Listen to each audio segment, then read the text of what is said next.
পাকা আমের মৌসুমে এই সন্দেশটা তৈরি করে ফেলতে পারেন। এটা দেখতে যেরকম সুন্দর, খেতে কিন্তু দারুণ মজা। আর তৈরি করা কিন্তু খুবই সহজ। ঘরে থাকা উপকরণ দিয়ে এটা তৈরি করে ফেলতে পারবেন।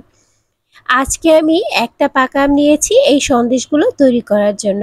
আর যেহেতু এখন পাকা আমের সিজন, আর এখন কিন্তু বেশ মিষ্টি আম পাওয়া যায়। এই আমটা প্রচুর মিষ্টি ছিল, তাই আমি একটা আমই নিয়েছি। আজকে একটা আম দিয়ে অনেকগুলো সন্দেশ তৈরি করব। তাই আমটাকে একটু ছোট ছোট পিস করে কেটে তারপর একটু ছাড়িয়ে নিচ্ছি। একইভাবে সবটুকু আম আমি ছাড়িয়ে নিব। আর এখন একটু আমের ভিতরে যাতে কোনো আঁশ না থাকে, এই জন্য বড় একটা ছাঁকনি নিয়ে আমটাকে একটু ছেঁকে নিচ্ছি। আপনারা কিন্তু এই টিপসটা অবশ্যই ফলো করবেন, কারণ সন্দেশের ভিতরে যদি আঁশ থেকে যায় তাহলে কিন্তু এটা একদমই ভালোভাবে তৈরি করা যাবে না। তাই আমি কিন্তু A to Z সব দেখিয়ে দিয়েছি, যাতে যারা নতুন সন্দেশ তৈরি করবেন কোনো সমস্যায় না পড়তে হয়। এখন এইভাবে করে আমি কিন্তু আঁশগুলো ছাড়িয়ে নিচ্ছি। আর দেখতেই পাচ্ছেন কতটুকু আঁশ বের হয়েছে। এটা আমি ফেলে দিচ্ছি, আমটাকে সরিয়ে রাখছি। এখন আমি চুলায় চলে যাচ্ছি। আর এখানে আমার আগে থেকে একটু সুগার সিরাপ বা শিরা ছিল, সেইটার ভিতরেই কিন্তু আজকে আমি তৈরি করে নিব।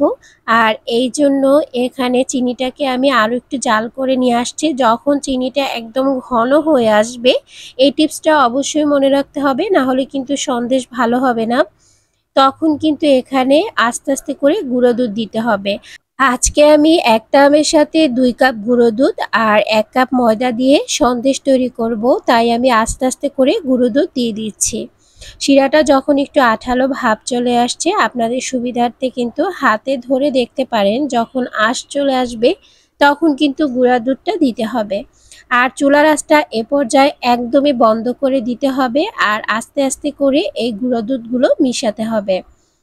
আমি আস্তে আস্তে করে মিশাচ্ছি। এ পর্যায়ে যদি চুলার আঁচটা একদম চলতেই থাকে তাহলে কিন্তু এগুলো একদমই শক্ত হয়ে যাবে, ভালো করে একদম বানানো যাবে না। তাই চুলাটা কিন্তু একদম অফ করে রাখতে হবে। এ পর্যায়ে ভালো করে আমি আস্তে আস্তে করে মিশিয়ে নিচ্ছি। এখন আমি ময়দাগুলো আস্তে আস্তে দিয়ে দিচ্ছি। তো 1 কাপ ময়দা নিয়েছি, সব আমি একেবারে দিচ্ছি না। এ পর্যায়ে আমি সামান্য পরিমাণ দিয়ে নিচ্ছি। এ পর্যায়ে আমি আস্তে আস্তে করে ময়দাটাও এই যে মিশ্রণের সাথে আস্তে আস্তে করে মিশিয়ে নিচ্ছি। মিশ্রণটা কিন্তু এই পর্যায়ে অনেকটা ঘন হয়ে এসেছে আর একটু আঠালো ভাবও চলে এসেছে। এই জন্য এ পর্যায়ে আমি একটু ঘি দিয়ে নিচ্ছি। আর এ পর্যায়ে একটু ঘি দিলে এটার আঠালো ভাবটা কিন্তু একদমই চলে যাবে। আর এই যে সন্দেশের ভিতর থেকে সুন্দর একটা ফ্লেভার নিয়ে আসবে। 1 চামচ ঘি দিয়ে দিচ্ছি আমি এখানে। আর এ পর্যায়ে আমি ঘিটা মিশিয়ে তারপর পাকা আম এখানে যেটা আমি ছেঁকে রেখেছিলাম সেটা দিয়ে দিচ্ছি। এখন ভালো করে নেড়েচেড়ে নিতে হবে। একটু দলা পেকে যাচ্ছে, দেখেই বোঝা যাচ্ছে, কিন্তু এটা নিয়ে চিন্তার কিছু নেই। এখন চুলার আঁচটা আবার একটু জ্বালিয়ে দিতে হবে আর লো করে দিতে হবে। আমার কাছে যে বাকি ময়দাটা ছিল সেটা কিন্তু আমি দিয়ে দিয়েছি, কারণ আম দেওয়ার পর কিন্তু মিশ্রণটা আবার আঠালো হয়ে গেছে। এজন্য কিন্তু একটু ময়দা আমি রেখে দিয়েছিলাম। আপনারা যদি চিনি শিরার ভিতর পাকা আমটা দিতেন তাহলে কিন্তু সেটা দলা পেকে যেত। তাই এই সময় পাকা আমটা দিলে কিন্তু ফিডব্যাকটা খুবই ভালো পাওয়া যায়। এই পর্যায়ে কিন্তু দলা যে পেকেছিল সেগুলো আস্তে আস্তে করে ছেড়ে যাচ্ছে। আর এখন আমি আরও 1 কাপ গুঁড়ো দুধ দিয়ে দিচ্ছি। মোট 2 কাপ গুঁড়ো দুধ আর 1 কাপ ময়দা নিয়েছি। গুঁড়ো দুধটা বেশি নিতে হবে, ময়দাটা কম নিতে হবে। এখন ভালো করে নেড়েচেড়ে নিতে হবে। এই পর্যায়ে দেখতেই পাচ্ছেন যে ডোটা তৈরি করেছি বা মিশ্রণটা তৈরি করেছি সেটা কিন্তু দেখা যাচ্ছে অনেকটা আঠালো। আর সন্দেশ বানানোর এই ডোটা একটু আঠালোই থাকে, এটা নিয়ে টেনশনের কোনো ব্যাপার নেই। যখন এটা ঠান্ডা হয়ে যাবে বা ঠান্ডা হওয়ার পর যখন এটাকে আপনি মথে নিবেন ঘি দিয়ে, তখন কিন্তু একদম ঠিক হয়ে যাবে। আর ভিতরে যদি কোনো লাম্পস থাকে সেটা আপনি যখন মথে নিবেন তখন কিন্তু একদম ঠিক হয়ে যাবে। তো এ পর্যায়ে আমি ঘি দিয়ে তারপর একটু মথে নিচ্ছি। আর গরম গরম অবস্থায় কিন্তু এটাকে মথে নিতে হবে হালকা। এখন হাতের ভিতরে আমি সামান্য পরিমাণ একটু ঘি দিয়ে একটু ডো নিয়েছি। আর দেখুন ডোটা খুব সহজেই উঠে যাচ্ছে আর কতটা সুন্দর মিশ হয়ে গেছে, কোনো কিন্তু ভিতরে লাম্পস নেই।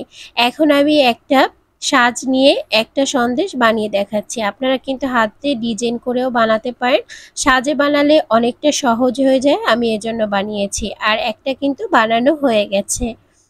আপনাদের সুবিধার্থে আমি আরও একটা বানিয়ে দেখাচ্ছি, আর এই সন্দেশগুলো বানানো একদমই সহজ। এ পর্যায়ে কিন্তু সন্দেশের যে ডোটা আছে সেটা কিন্তু হালকা হালকা গরম আছে, আর গরম গরমই বানিয়ে ফেলতে হবে। এটা একদম ঠান্ডা হয়ে গেলে কিন্তু শক্ত হয়ে যাবে। ততটা বেশি শক্ত না, মানে সন্দেশের যেরকম থাকে সেরকম হয়ে যাবে, তখন ডিজাইন করাটা একটু কষ্টসাধ্য হয়ে যাবে। একইভাবে আমি আরও একটা সন্দেশ আপনাদের তৈরি করে দেখাবো, আর এর জন্য আমি একটু ডো নিয়েছি, হাতের ভিতরে একটু গোল করে একই প্রসেসে বানিয়ে নিচ্ছি। আর আপনারা যারা সন্দেশ কখনো বানাননি তারা কিন্তু একটু সমস্যায় পড়তে পারেন, এই জন্য A to Z tips and ট্রিক্সগুলো ফলো করবেন, তাহলে ইনশাল্লাহ আপনাদের সন্দেশগুলো দারুণ হবে।